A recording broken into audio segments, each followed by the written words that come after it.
आणि माझे सगळे 17 उमेदवार आज व्यासपीठावर बसले।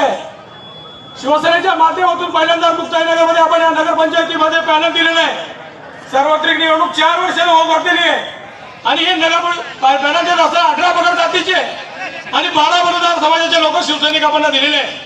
खऱ्या अर्थाने विकासाच्या मुद्द्यावर आपण निवडणूक लढतोय। मागच्या 5 वर्षामध्ये मी आमदार झाल्यानंतर एकनाथ शिंदे साहेबांचं सरकार आलं 2.5 वर्षानंतर आणि खऱ्या अर्थाने विकासाची गंगा आली हे तुम्ही आपण सगळ्यांनी बघितलं असेल।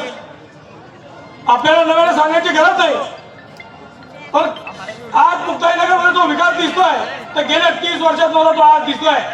आपली लढत जरी इथे एक प्रस्थापित कुटुंबाशी असली तरी सर्वसामान्य कुटुंबातले लोक इथे लढत आहे। साहेब आपल्याला सांगताना मला आनंद वाटेल की प्रभाग क्रमांक 7 मधून मी अंजनाताई सोनवणेंना उमेदवारी दिली आहे। 300 रुपये रोजाने काम करणारी बच्ची ना 300 रुपये महिन्याने काम करणारी बाई आहे। एक साधारण कुटुंबातली बाई आहे, म्हणजे कुठेच प्रस्थापित नाही। काही लोक म्हणतात प्रस्थापित कुटुंबातले आहे, पण प्रस्थापित कुटुंबाच्या व्यतिरिक्त मी सामान्य कुटुंबाची ही लढाई आहे आणि प्रस्थापित कुटुंबाच्या विरोधातली आहे।